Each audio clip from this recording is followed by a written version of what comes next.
बिस्मिल्लाहिर्रहमानिर्रहीम। पाकिस्तान टुडे के साथ मैं हूं आपका होस्ट इकबाल शाहिद।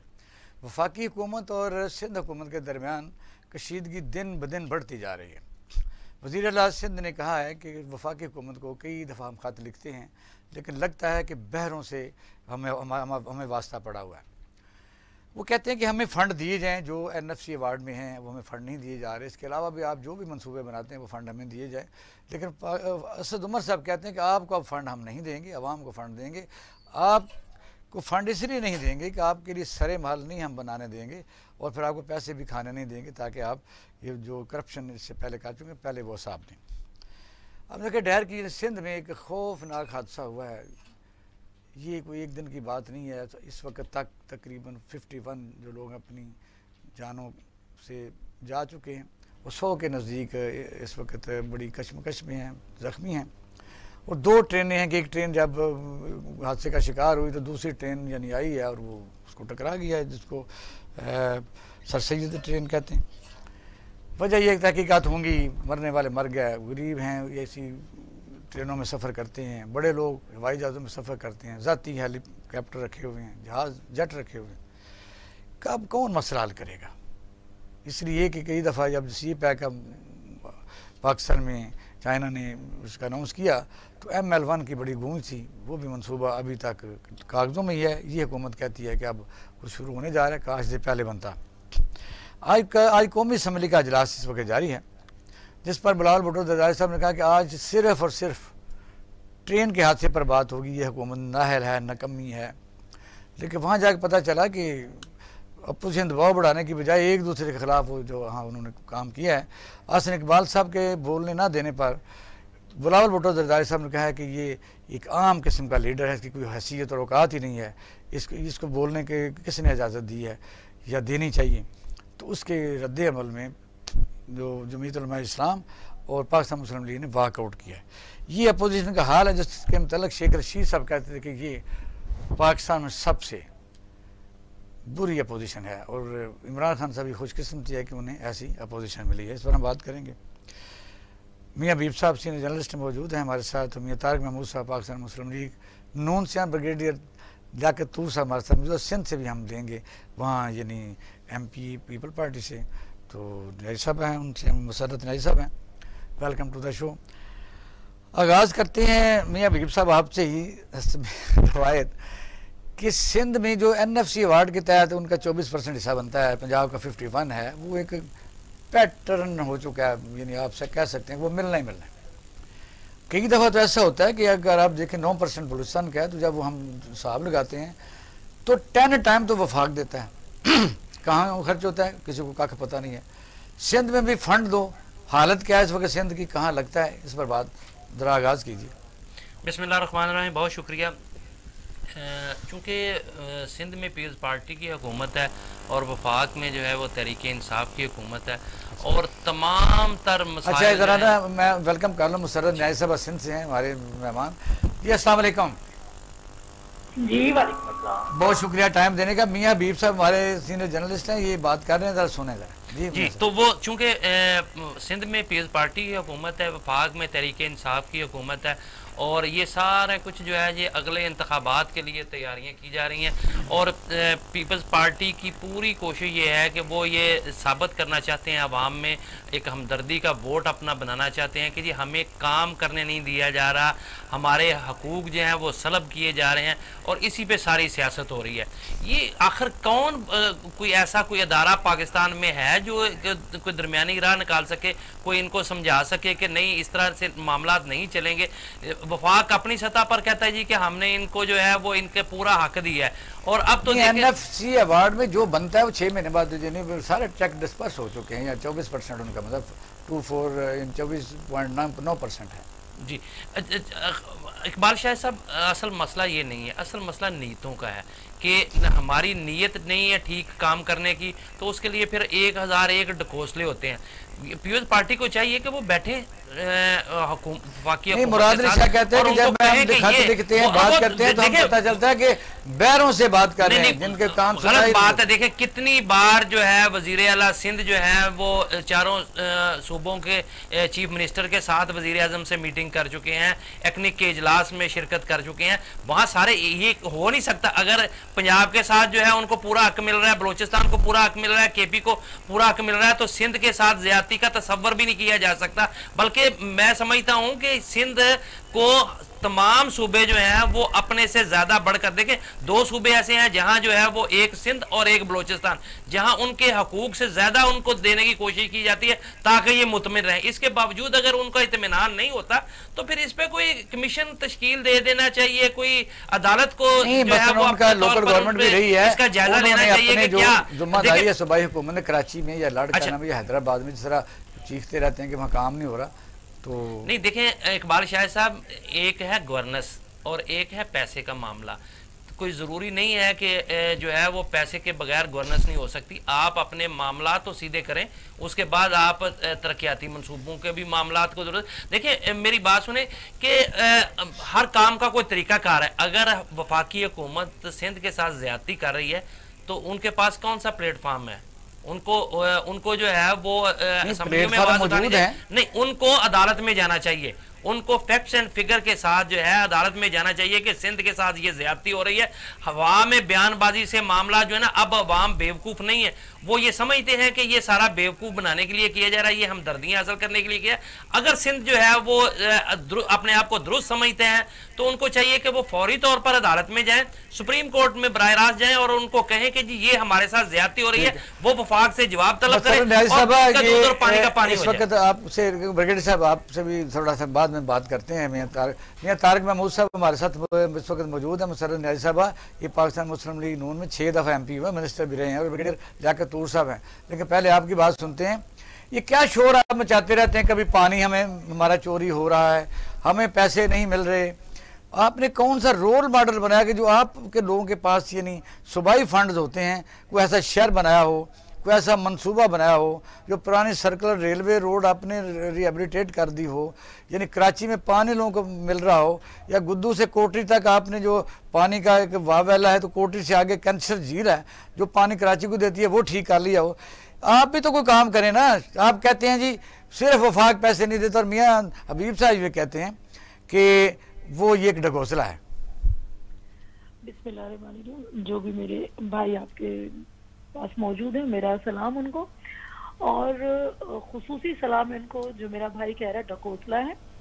देखिए बिल्कुल बजा फरमा रहे हैं, ढकोसला है। और वो ढकोसला कौन है? PTI गवर्नमेंट है, जो चाहती है कि सिर्फ, चाहती भी है और उनकी नीयत का फतूर भी है कि चोर जो है ना सिर्फ मुस्लिम लीग है या पाकिस्तान पीपल्स पार्टी है, जो उनकी नजर में, जो उसका फतूर है, जो उनके ढकोसले, जो उनकी आते हैं, जो मतलब देखे नाच ना आए तो आंगन टेढ़ा, जब उन्हें काम करना नहीं आएगा तो वो यकीनन दूसरों पर तनकीद करेंगे और तनकीद ही उनका काम है। उसके अलावा इन जो तकरीबन 3-1 साल में उन्होंने कुछ किया ही नहीं शायद भाई। बात दरअसल ये जिस तरह से मेरे भाई कह रहे हैं कि जी जो उन्होंने 3 साल में नहीं किया, आपने 12 साल में क्या कर लिया 13 साल में? अब आप हिसाब देना। आप मेरी बात पे आएंगे, सुनेंगे तो मैं जरूर बताऊंगी आपको। मसला ये है कि जिस तरह मेरे भाई फरमा रहे हैं कि जी जिसने काम ना करना हो तो वो, देखें मेरी बात सुने, अगर एक घर आपने चलाना है ना, जब आपके पास पैसे नहीं होंगे, जब आपके पास वसाइल नहीं होंगे, तो बच्चे आपके यकीनन चिल्लाएंगे, रोएंगे और आपकी बेगम आपसे यही कहेगी कि पैसे लाओ तो मियाँ मैं घर में कुछ पकाऊं ना। तो जहां आपके पास 84 अरब रुपए सिंध को, अभी आप कह रहे थे कि जी पंजाब, हमें किसी सूबे से कोई खुदा ना खास्ता तकलीफ प्रॉब्लम नहीं है, सब पाकिस्तान के सूबे, सब हमारा बिल्कुल सरमाया है, मोहब्बत है, हम सब एक हैं, ऐसा कोई इशू नहीं। लेकिन जहां 84 अरब आप नहीं देंगे, उसको गज़ब करके बैठ जाएंगे और फिर कहेंगे जी हम इसलिए नहीं दे रहे कि ये करप्ट हैं, ये चोर है। तो भाई जो सावित्री किस्म के ये पाक दामन लोग हैं, ये हमें ये बता दें, क्या यहाँ के पैसे रोक कर आप इंसाफ कर रहे हैं तो अवाम को कहाँ से, उनके ऊपर खर्च कहाँ से होता है? वफाक को जो ना जनरेट करके तो ये सूबा सबसे ज्यादा देते हैं और इसी पर पल रहे होते हैं ना, मैं आप हम सब, तो फिर उसको या नहीं देखें ना मसर साहब, आप देखें कि जो ज़रूरी चीज़ें हैं जो 18वीं तरमीम में सूबों को जा चुकी हैं, उसमें हेल्थ है, एजुकेशन है। मुझे बताइए कि KPK ने सबसे पहले वो छोटा काम नहीं है कि हेल्थ कार्ड यानी हर आदमी के हाथ में पकड़ा देना 10 लाख रुपए का, जहाँ से मर्जी इलाज कराए। पंजाब 2 डिवीज़न पर पहुँच चुका है और बलूचिस्तान के जो वहाँ भी उन्होंने वादा किया है कि इसी दिसंबर तक कंप्लीट कर लेंगे। आपने अनाउंस ही अभी तक आवाम के लिए नहीं किया, वो तो ज़ाती सोर्स से कर रहे हैं ना। चलें मैं कुछ लम्हों के लिए इसी चीज पे आ जाती हूँ, इसी को एडमिट कर लेती हूँ। मुझे बताएंगे ये तमाम चीजें, इलाज हो या बेनजीर इनकम सपोर्ट प्रोग्राम में बच्चों की एजुकेशन हो, हेल्थ हो, और जो खवातीन जिनके पास कोई वसाइल नहीं होते थे उन्हें जमीनें अलॉटमेंट करना, ये सारी चीजें थी।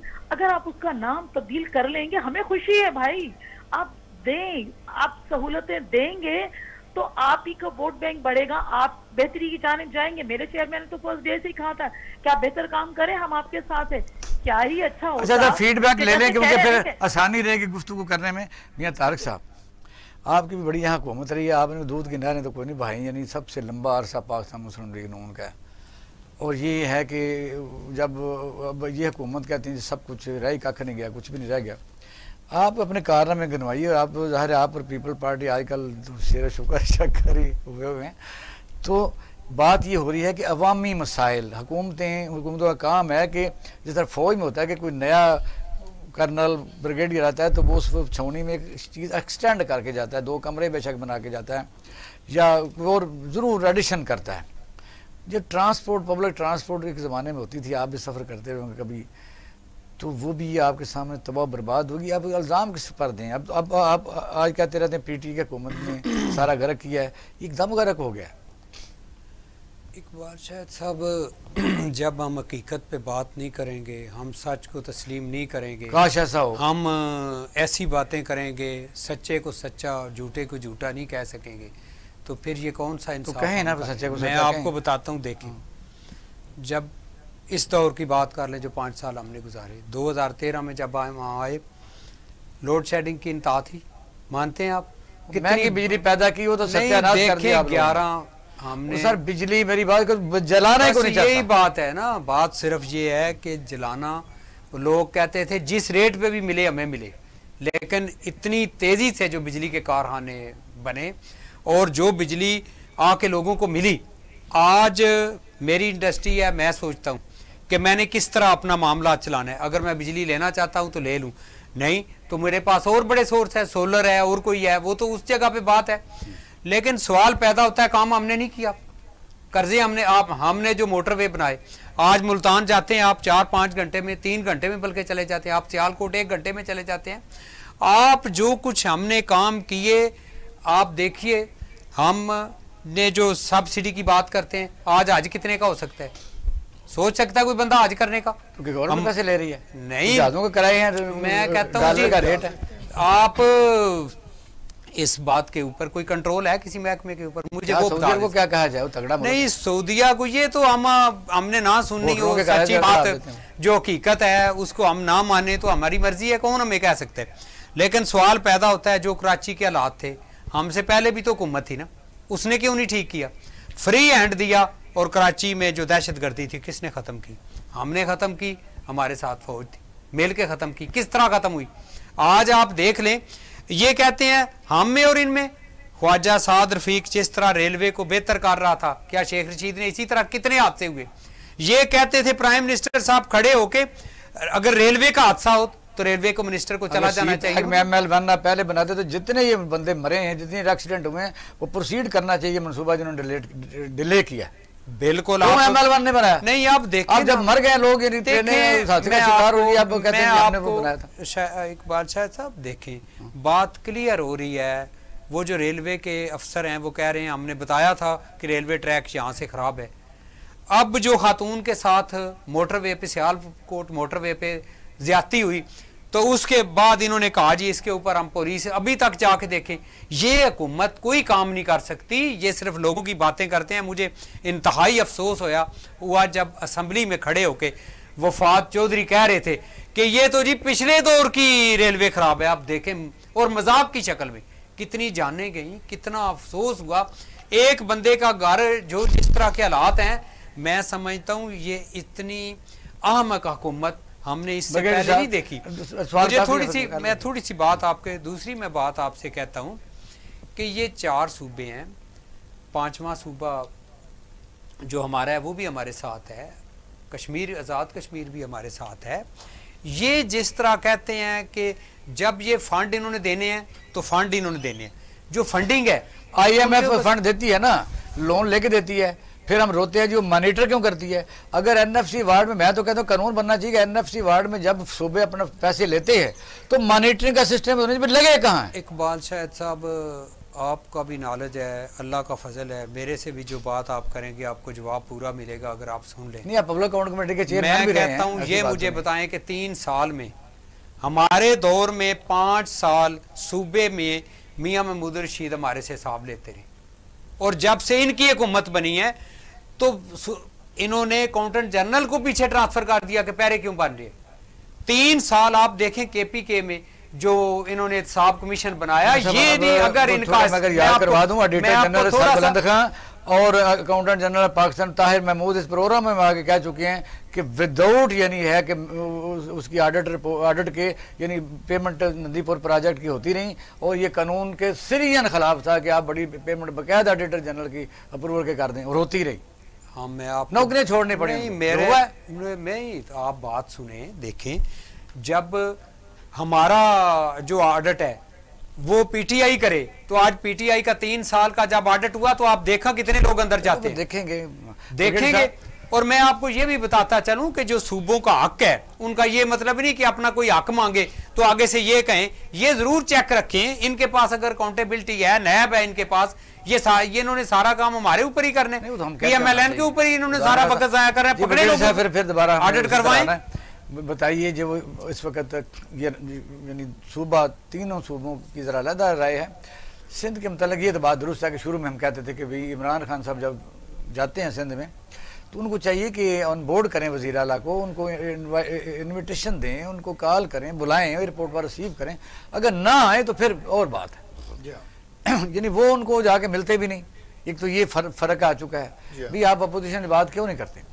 लेकिन दूसरी तरफ से भी आपने देखा है कि वो भी कोई चीज़ जाने नहीं देते। अगर गंदम पंजाब में नहीं मिल रही थी और लोग यहाँ बहुत ज़्यादा मसला था तो सिंध ने गंदम हमें नहीं दी, और फिर जब यानी कहते पानी चोरी पंजाब का ये इल्ज़ाम है, नेशनल लीडर को ऐसा कहना चाहिए। बिलावल भुट्टो जरदारी साहब ने कहा, क्या कहें।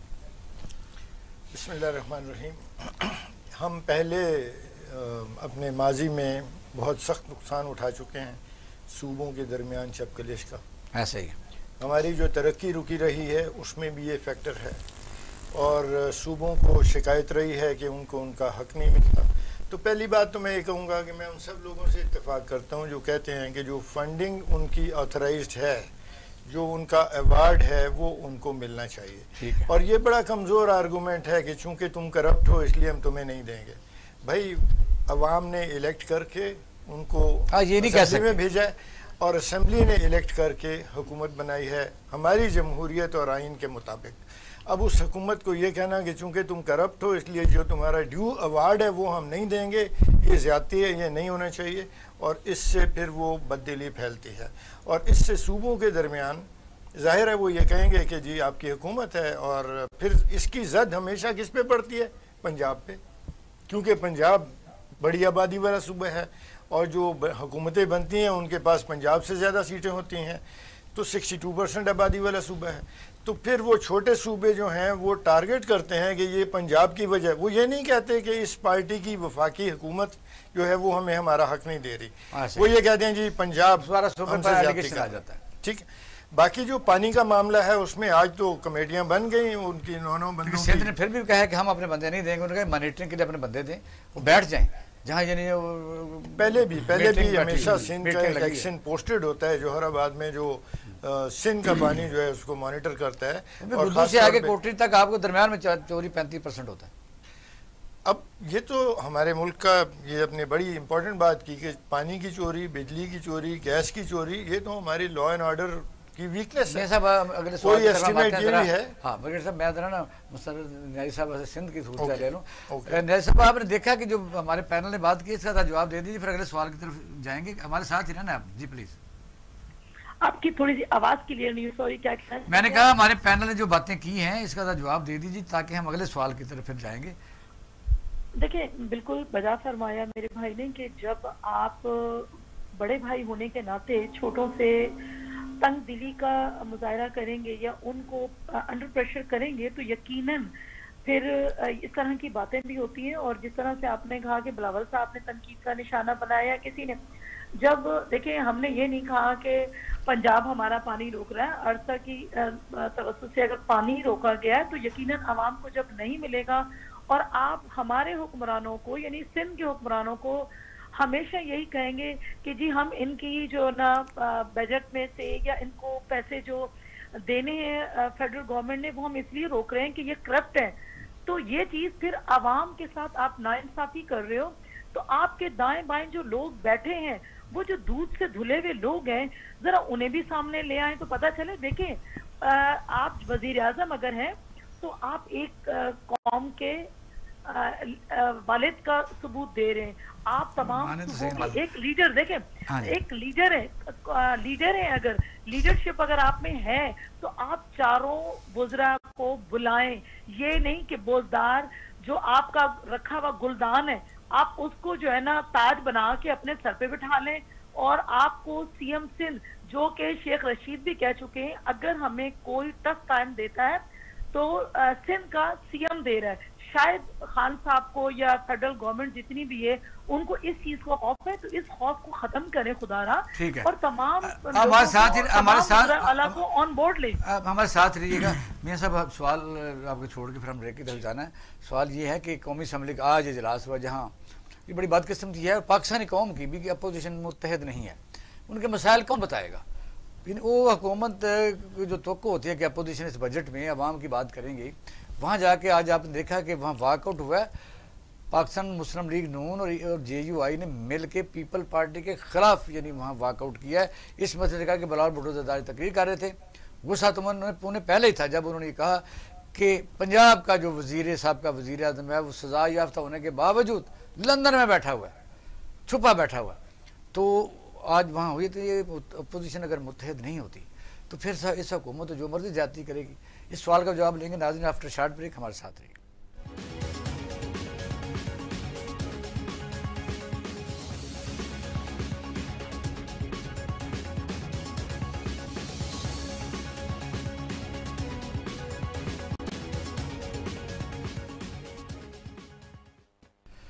Welcome back. आप प्रोग्राम देख रहे हैं पाकिस्तान टुडे। जी मियां हबीब साहब, सवाल आपसे मैंने किया था क्योंकि हम ट्रेन पर भी बड़ा डिस्कशन करने लोगों ने, मैंने कहा छोटे छोटे मौजूद आगे चल लें कि पार्लियामेंट में क्या हुआ है। जी सवाल आपने किया, असल में पार्लियामेंट में जो कुछ हो रहा है ना उससे ये अंदाज़ा लगाया जा सकता है कि हमारा कोई भी सेगमेंट जो है वो ट्रैक पर नहीं है और वो अपना काम जो है ना वैसे बर्दाश्त भी नहीं कर रहा। कोई भी देखें पूरा माशरा इसी तरह का है। हमारे जो पार्लियामेंट है वो उसका नमूना एक और वो वहाँ देखे पार्लिमानी जमहूरियत बजट आ रहा है तो अगर ये इकट्ठे होके कोई कट मोशन सही नहीं दे सकेंगे और मजामत नहीं कर सकेंगे, कोई गलत हुकूमत मैं आपको बताऊं अगर एक पार्लियामेंटेरियन भी अपने होमवर्क करके जाता है ना तो वो भी सारी हुकूमत को आगे लगा सकता है। ये मैं आपको बताऊँ कोई पार्लियामेंटेरियन उस तरीके से जिस तरीके से तैयारी करके जाना चाहिए नहीं जाते। ये देखते हैं वहाँ कोई सुलगती हुई चीज़ को जो है ना आग लगाने की कोशिश करते हैं, चिंगारी लगा के सिर्फ मीडिया में आने के लिए कोई ना कोई जवाब ढूंढते हैं और वो बात करते हैं जिस पे ताली बजनी हो और जिस पे लोग जो है वो वाह वाह वाह करें। तो ये सारा कुछ या अपने लीडरों को खुश करने के लिए उनकी चापलूसी करते हैं, उनको डिफेंड करते हैं। इससे आगे हमारी सियासत नहीं जा रही। इंतहाई बदकिस्मती लोग पार्लियामेंट में देख रहे हैं कि अब पीपल पार्टी के खिलाफ मुस्लिम लीग नून वाकआउट कर रही है।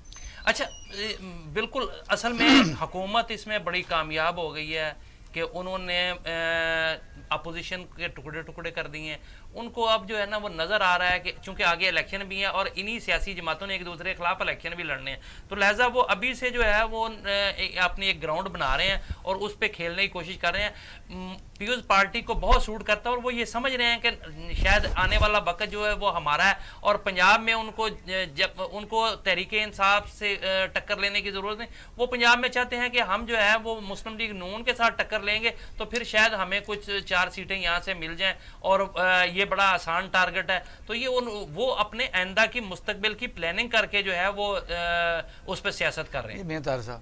क्या कहेंगे, क्यों इस तरह होता है? पहले तो आप गड़ी खदाबश पे ले गए मरीम नवाज साहबा को, जो जो कहते रहे तो आप मानते गए, आप में लीडरशिप की कमी थी या कोई सियासी बंदा नहीं था? जो पीपल पार्टी आपको इस्तेमाल करती रही, कर कर कर कर गड़ी खदाबश तक ले गए, फिर उन्होंने छोड़ दिया। आप किसका कसूर है? अवाम को धोखा मिला। शायद सबसे पहले तो मैं मियाँ साहब की बात की तरफ आता हूँ। ये कहते हैं कि पार्लियामेंटेरियन तैयारी करके नहीं जाते। अब सवाल पैदा होता है, पार्लियामेंट 90% तैयारी करके जाते हैं और 90% लोग वो हैं जो बिल्कुल कोई गलत बात नहीं करते, अपना ना वक्त ज़ाया करते हैं। लेकिन बजट किताबें 90% नहीं पढ़ते। नहीं, मैं बात करने लगा हूँ, मैं आपसे बिल्कुल नहीं पढ़ते, बिल्कुल नहीं पढ़ते। मैं आपसे इत्तेफाक करता हूँ, पढ़ते नहीं, उन्हें पता नहीं होता। ये बात आपकी ठीक है, लेकिन सारे एक्ट जैसे नहीं होते, बड़े बड़े लोग तैयारी करते हैं। मैं सिर्फ आपसे ये बात करता हूँ। अब आपने जो मेरे सामने सवाल रखा, आपने कहा कि अपोजिशन ने ये कहा, मैं आपके सामने एक सवाल रखता हूँ। आप अभी जो फवाद चौधरी की जो तकरीर है जो रेलवे के ऊपर उसने की है वो आपने सुनी है?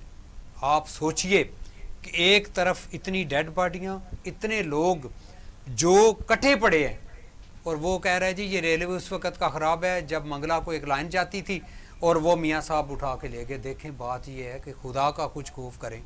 आपने बगैर किसी वजह के अभी तक शहबाज शरीफ को 1.5 साल जेल में ले आएगा और उसके बाद कहें जी केस तैयार नहीं है, रैब वाले अदालत में जाके कहेंगे कि रेफरेंस जी मुकम्मल ही नहीं है।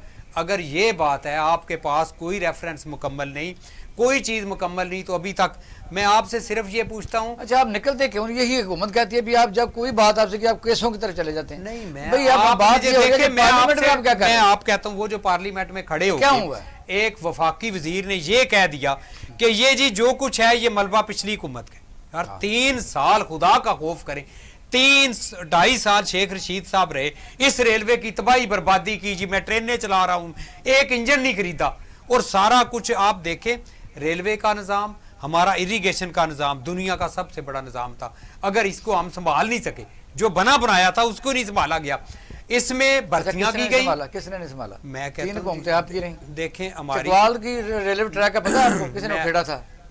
कहाँ किसने खेड़ा था? भवन को जो जाता है कलर कार के पास जो जंक्शन है, किसने खेड़ा था? देखें, कुछ पिंडी से जो चकवाल के दरमियान से गुजरता है, बता देना। कुछ रेलवे ट्रैक ऐसे हैं मुनाफे में नहीं जा रहे थे। नहीं, वो उनकी ज़रूरत ही नहीं। अगर ज़रूरत नहीं है तो वो लोग उठा के ले जाएंगे, तो उसको आप ऑक्शन कर दें तो कोई हर्ज वाली बात नहीं। लेकिन मैं आपको देखें, ये बात इतना मेरी बात सुने ना, ये इस किस्म का हादसा हुआ है आज। आप यकीन जानिए कि जो लोग कटे हुए, जिनको काट के ट्रेन निकाल रहे हैं, उसके ऊपर सियासत हो रही है।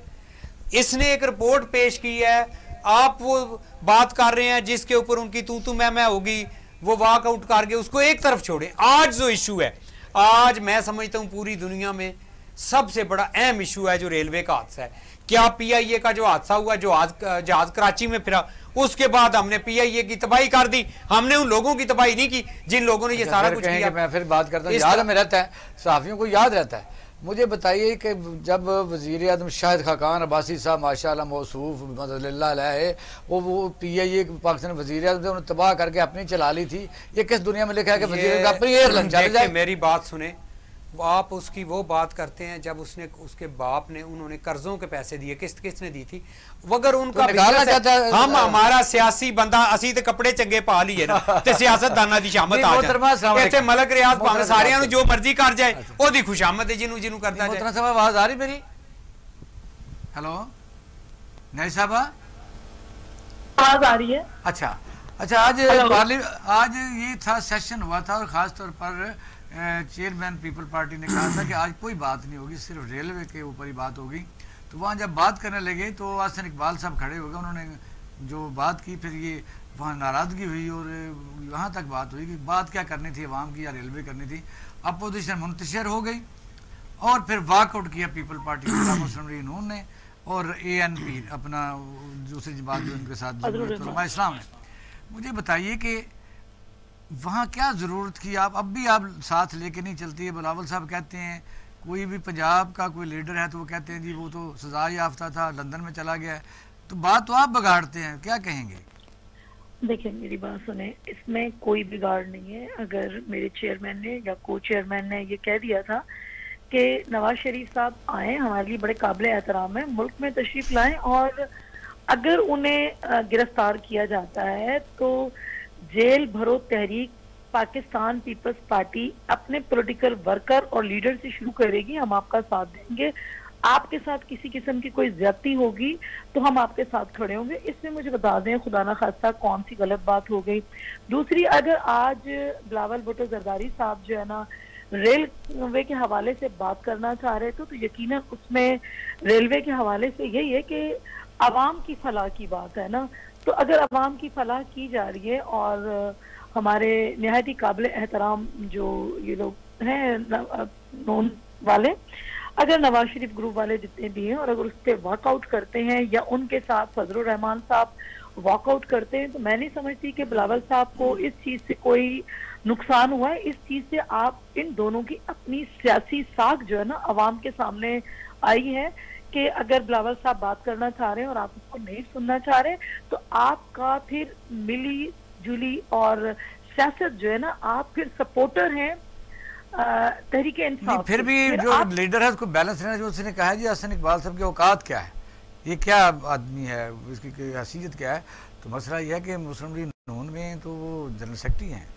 देखिए हमने हैसियत ना होने या करने वाली बात दरअसल, देखिए बात दरअसल ये है जब एक शख्स, देखें यहाँ मरियम साहिबा होती या नवाज शरीफ होते, नवाज शरीफ तो मेंबर नहीं ना है। नहीं मैं एक एग्जांपल दे रही हूँ, मुझे पता है वो नहीं है मेंबर। देखिए शहबाज शरीफ साहब होते तो क्या हम लोग जब अपोजिशन में एक साथ हैं और हमें अवाम के लिए बात करने के लिए तो क्या हम वॉकआउट करते? नहीं। पाकिस्तान पीपल्स पार्टी जो है ना जमहूरी अंदाज से किसी भी चीज को लेके चलती है, गैर जमहूरी रवैया नहीं अपनाती है। जो आज अपनाया है हम पे कोई फर्क नहीं पड़ा, पाकिस्तान पीपल्स पार्टी पे कोई फर्क नहीं पड़ा, बल्कि वो खुद जो है ना अवाम के सामने अपोज हुए और अवाम समझती है, अवाम समझती है, बात आपसे सवाल करना चाहते हैं, अवाम समझती है, अवाम समझती है। मैं आपसे सिर्फ ये बात कहना चाहता हूँ कि नेशनल असेंबली के फोरम के ऊपर हर MNA अपनी अपनी हैसियत रखता है। एहसन इकबाल को मैं नहीं समझता, मैं बिलावल साहब की भी इज्जत करता हूँ। मैं इसलिए ये कहता हूं कि उन्हें ये किसी मेंबर के खिलाफ आज तक इतना अरसा मैं भी असेंबली में रहा हूं, हमने कभी MNA किसी को ये नहीं कहना चाहिए कि इसकी औकात क्या है। जब किसी को ये बताएं एहसन इकबाल को कहें तो फिर क्या जवाब मिलना था। मैं समझता हूं कि हमें इज्जत अपनी बहन, मैं आपको बताता हूं, आपका भी तजर्बा होगा, मेरा भी तजर्बा होगा। हमेशा पार्टी लीडर जो हैं वो कभी भी किसी को इस तरह की बात नहीं करते, क्योंकि वो करें तो अगर अपने आप को बंदा समझते, मैं समझता हूं कई लोग हमारे खिलाफ बातें करते रहते हैं, हम सुन के इधर कर देते हैं कि इसके खिलाफ अगर हम बात करेंगे तो हमारा नुकसान होगा। एहसन इकबाल एक समझदार आदमी है, वो हमारी पार्टी में उसका इस लिहाज से कि एक समझदार पढ़ा लिखा अच्छा है, कभी उसने ऐसी बात नहीं की। और दूसरी तरफ ये है कि थोड़ा सा हमें जो बात इकबाल शायद साहब कर रहे हैं हमें उसको तस्लीम कर लेना चाहिए। मैं कहता हूं पार्लियामेंटेरियन को बर्दाश्त ज्यादा करनी चाहिए और अपना जो कंडक्ट है वो असेंबली में इस तरह की रवायात जो पहले थी असेंबली में कभी आपने मैं 1988 में असेंबली में आया हूं, यकीन जानिए जब एक पॉइंट ऑफ ऑर्डर पे खड़ा होता था दूसरा कभी उसकी बात को काट के स्पीकर के पास नहीं जाता था। स्पीकर साहब जब तक दूसरे को पॉइंट ऑफ ऑर्डर पे नहीं कहते, आपका पॉइंट है वो आ गया, लेकिन अभी तहमीना दुल्ताना में दुपट्टे फेंकती रही, कब हुई है? तो किसको बट्टे फेंके उसने? दुपट्टे बेनजीर के ऊपर किसने फेंका? नहीं वो तो देखें अपोजिशन का तो काम, आप अपोजिशन क्या कर रही है, गवर्नमेंट क्या कर रही है, वो एक अलग बात है। लेकिन जो बात मैंने मेरा जवाब सिर्फ ये है कि MNA सब बराबर थे असेंबली में खड़े हुए, किसी को अगर आप नीचा दिखाएंगे तो वो बातें सारे कहते हैं अच्छी बातें होनी चाहिए, करें तो फिर अच्छी होनी चाहिए ना। मेरा रिकॉर्ड निकालने कोई मैंने गलत बात की हुई है तो बताएं मुझे। बात दरअसल ये है कि मेरा भाई जो कह रहा है मैं तमाम बातों का अदब एहतराम भी करती हूँ। मेरी लीडरशिप ने कभी ये नहीं कहा कि हम किसी को नीचा दिखाएं, लेकिन आज जो हरकत इतने पुराने सियासतदान है जो उन्होंने की है, क्या वो काबिल मजम्मत नहीं है? मेरा भाई जो उसके कसीदे पढ़ रहा है, जो है ना, उस चीज से हटकर कहें कि क्या उन्हें ये हरकत करनी चाहिए थी जो उन्होंने की? क्या उन्हें जेब देती थी? ये कितने पुराने सियासतदान है, ये चीज तो आप इंक्लूड करें ना। फिर जाहिर सी बात है, हम कहेंगे जो शख्स क्यादत के, देखिए क्यादत के बारे में कहेगा ना, ये सारा बिलावल के पास ही है कि वो जो चाहता है कहता है। बात ये नहीं है कि बिलावल साहब, मेरा कहने का मकसद ये है कि ये नहीं है कि मसरत न्याजी आपके खिलाफ कहे, आप उसे कहें, लेकिन मैं आपकी क्यादत के खिलाफ थोड़ा सा मैं दोनों को कह रहा हूँ, मैं दोनों को कह रहा हूँ कि हमें सोच समझ के बात करनी चाहिए, किसी को मौका नहीं देना चाहिए। ब्रिगेड साहब बात कर, ब्रिगेड साहब आप सुन रहे हैं कि जब आप कहते हैं, आपके मुंह से निकल गया आज बात, तो आप नहीं आए, आपने कहा जी रेलवे हमें दे दी जाए, जी जी, तो इनसे नहीं चलती, यही कहा आपने। मैंने कहा कि वजह यह है कि अब असेंबली में जो हो रहा है, जी जी, तो कौम जब देखती है कि इनसे नहीं चलती, तो क्या अल्टरनेट है? देखिए, बात यह है कि रेलवे हमारा एक सरमाया था पाकिस्तान का 1947 में, एक बड़ा एसेट था और वो प्रॉफिट अर्निंग एसेट था, और ये आहिस्ता आहिस्ता हमने इसको बर्बाद कर दिया। इसमें चले ये मान लेते हैं बात कि ये पिछली हुकूमतों से हुआ, लेकिन जो हुकूमत वक्त होती है उसने इसकी इम्प्रूवमेंट के लिए क्या किया? अच्छा, ये सवाल है सबसे बड़ा। मुशर्रफ के दौर में क्या हुआ? मुशर्रफ के दौर में भी चलें जी, उसने भी काफ़ी कोशिश की, मुशर्रफ के दौर में भी खराबियां हुई, लेकिन अब मैं कहता हूं कि क्या हम इसी बात पर बाकी तमाम उम्र गुजार देंगे और रेलवे को कभी ठीक नहीं करेंगे? जो हुकूमत वक्त होती है उसने अपनी जिम्मेदारी पूरी करनी होती है, और हमने ये देख लिया कि मिनिस्टर बार बार बदलने से कोई फ़र्क नहीं पड़ता, हमें टेक्नोक्रेट को बदलना है। हमने रेलवे के लिए कोई नेशनल लेवल पे प्लान बनाए, कोई डिसीजन लें, जैसे कोविड के लिए हमने national command and control centre बना दिया, तो रेलवे के लिए भी कोई नेशनल इमरजेंट एक्शन लें और इसके लिए कोई टीम बनाएं जो रेलवे को ठीक करे। ये बहुत बड़ा एसेट है, और ये कौम की लॉजिस्टिक का बहुत बड़ा मीडियम है, और लॉजिस्टिक किसी भी कौम की इकोनॉमी की बुनियाद होती है। ब्रिगेड साहब, लॉजिस्टिक है, फलान है, जब पार्टियों पाकिस्तान में कितनी ज्यादा पार्टियां हैं, उनकी जरूरत पड़ती है वोट की, छोटे छोटे ग्रुप हैं, 4-4 मेंबर हैं। आपने बलोर को जब बनाया था आपने, ना इत्तेफाकी उसको बनाया था गुलाम अहमद बलोर को, तो कौम सुन रही है, उसने तो रेलवे को बंद कर दिया। तो यही मैं कह रहा हूँ ना कि आप चला दिए थे, आप नाअहलों को देते हैं, और आपकी जिद है कि हमें सियासतदानों से ठीक करवाना है, शेयर कीजिए, हमें टेक्नोक्रेट लाना चाहिए। गनवा रहे हैं ये रेलवे का जो एक्सीडेंट है, ये आप कल 2-3 दिन बाद आपको पता जिनके मरने थे वो मर गए, और आइंदा भी क्या होगा, इससे पहले मरते रहे। ML1 का जो जुर्म किसने, मेरा ख्याल है कि सबसे अहम इशू तो जो है ना वो यही है, ये हादसा है। मैं इस पे बात करूंगा, लेकिन मेरे भाई मियाँ तारक साहब ने एक बात की कि जी 90% अरकान असम्बली जो है ना वो तैयारी करके, मैं सिर्फ इतना अर्ज करना चाहता हूँ, ये ज़रा रिकॉर्ड निकलवा लें असम्बली से, 70% अरकान जो है ना हमारे गूंगे बहरे हैं, वो अपने पूरे टेनोर में एक लफ्ज नहीं बोलते, ठीक है, एक लफ्ज भी नहीं बोलते। मुझे 32 साल हो गए हैं पार्लिमानी रिपोर्टिंग करते हुए, और फिर उसके बाद मुझे ये भी पता है कि ये भी रिकॉर्ड निकलवा लिया जाए कि कितने लोग टू दी पॉइंट बात करते हैं और कितने सिर्फ शुदनी छोड़ के जो है ना वो वहाँ शोरो गोगा करके तो असम्बली को डिस्टर्ब करते हैं, और कितनी दफा जो है वो वॉकआउट होता है। ये सारी चीजें रिकॉर्ड निकाल के, ताकि लोगों को पता चले कि हम जिन पे पैसे खर्च कर रहे हैं वो क्या डिलीवर कर रहे हैं। एक अच्छा, दूसरा जो रेलवे का मामला, मेरे नजदीक ये बहुत पाकिस्तान में बहुत खौफनाक किस्म के ये वारदातें हो रही हैं।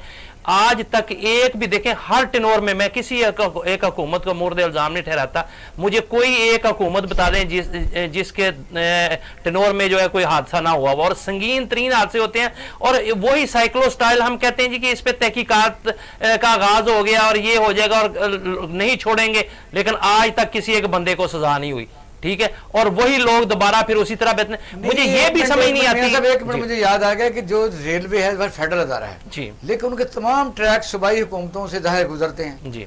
क्या सूबाई हुकूमतें उन ट्रैक से, उन जमीनों को की कस्टोडियन, उनके हिफाजत करना उनकी जिम्मेदारी नहीं है? तो लेकिन आप सूबे जो है आप देखें, असल में बात ये है इकबाल शाह साहब, यहाँ बदकिस्मती से आवे का आवाज बिगड़ा हुआ है। एक तो कोई वो फेडरल गवर्नमेंट का मुलाजम हो, वो सूबाई हुकूमत का मुलाजम हो, कोई सरकारी मुलाजम काम नहीं करना चाहता, और हमारी ना उन पे उस तरह से ग्रिप है। वो सरकार के दामाद बने हुए हैं, वो इस रियासत के दामाद हैं, वो पैसे लेते हैं हर महीने और वो अपनी जेब में डाल के चले जाते हैं। एक मिनट मेरी बात सुने। और उसके बाद देखिए, अगर ये इनको पता चलता है ना कि ये ट्रैक इतना कमजोर था, तो उसमें वहां स्पीड या सड़क ना हमवार हो तो क्या लिखा होता है कि यहाँ इससे ज्यादा स्पीड में आप नहीं चल सकते, तो वो वहां इतनी स्पीड में जाने की क्या जरूरत है? और फिर अगर आप ये समझते हैं, देखिए इंसानी जिंदगी सबसे है, कह देना कि सब बराबर है, ऐसा नहीं। ये जो इस हुकूमत का दौर है, इसमें रेलवे कितना नुकसान में गई, हमारे 5 सालों में कितना नुकसान में गई या फायदे में गई या क्या बेहतरी आई, ये एक रिपोर्ट सामने आपके पड़ी हुई। जिस तरह की तबाही देखे ना, अब किसी बंदे आपके दौर में भी मरते रहे, हादसा आपके दौर में भी होते रहे। आपने किसकी करनी है अब तर्जमानी? आपने कर लिया। नहीं, मुझे कोई जरूरत नहीं किसी की तर्जमानी करने की, मैं अवाम का तर्जमान हूं, मैंने अवाम की तर्जमानी करनी है। शेख रशीद ने जितना नुकसान रेलवे को पहुंचाया, ये कहता है इधर चल रही है, इधर चल रही है, इतना मैं कहता हूं देखना सिर्फ ये बात है कि आप जिन्होंने नुकसान किया है, जिन्होंने नुकसान किया उनके साथ क्या हुआ, जिसने पीआईए को डोबा उसके साथ क्या हुआ, सबको बराबर कर देना, ये तो कोई बात नहीं। जी मैडम, 1 लाइन। देखिए, मैं समझती हूँ कि फजूल है ये प्रोपोगंडा करना, हर चीज में बेहतरी आने की जरूरत होनी चाहिए, लेकिन खान साहब इस चीज पे अगर अमल कर लेना कि जिस मिनिस्टर से कहते थे कि इस डिपार्टमेंट में ऐसा हुआ तो उसका जवाबदार मिनिस्टर है, उसको इस्तीफा दे देना चाहिए। मैं कहती हूँ आज इतना बड़ा साने हुआ है, इस पर तो वजीर आजम को खुद इस्तीफा दे देना चाहिए। बिल्कुल ठीक है, सही बात की आपने। हेड देखिए, हेड आज वजीर आजम का कोई जवाब नहीं बनता। कितने सारे जो है ना मिनिस्टर चेंज कर लिए, लेकिन ना अहली उनकी सामने है, तो उन्हें मैं समझती हूं बात तो वहां तक पहुंच गई है कि क्या कहेंगे आ जाएगी। हाँ, जो भी जफा आपने की कायदे से की, हाँ हम ही कारबंदे असूल वफाना थे। तो ये एक दूसरे पे इल्ज़ाम लगाना कि तुमने जो कुछ किया गलत किया और जो हम कर रहे हैं वो ठीक है, तो इससे तो मुल्क आगे नहीं चलेगा। बहुत शुक्रिया, पैनल का शुक्रिया अदा करता हूँ। नाज़रीन, आपने हमारा प्रोग्राम देखा। हम उन लोगों से जिनके प्यारे इस ट्रेन हादसे में फौत हो चुके हैं, अदारे की तरफ से और अपनी तरफ से भी ताज़ीद का इजहार करते हैं और दुआ भी करते हैं कि अल्लाह ताला करे आइंदा ऐसे वाक़यात ना हों, क्योंकि जिनके मर जाते हैं वो वापस नहीं आते। तो हुकूमत को चाहिए कि बड़ी तेज़ी से ब्लेम गेम से निकल के इस पर काम करे। अपने और अहल खाना का ख्याल रखिएगा। पाकिस्तान जिंदाबाद।